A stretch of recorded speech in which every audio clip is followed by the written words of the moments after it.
मकामी सर्राफा मार्केट में फ़ी तोला सोने की कीमत में 8,600 रुपये की कमी हुई है। फ़ी तोला सोना 8,600 रुपये सस्ता होने के बाद 4,67,762 रुपये पर आ गया है।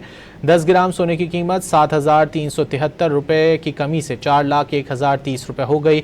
आलमी मार्केट में सोना $86 की कमी से फ़ी औंस $4,454 पर आ गया।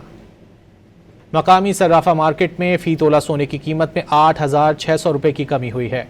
फ़ी तोला सोना 8,600 रुपये सस्ता होने के बाद 4,67,762 रुपये पर आ गया है।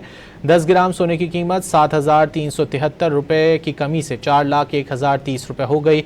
आलमी मार्केट में सोना $86 की कमी से फ़ी औंस $4,454 पर आ गया। मकामी सर्राफा मार्केट में फ़ी तोला सोने की कीमत में 8,600 रुपये की कमी हुई है।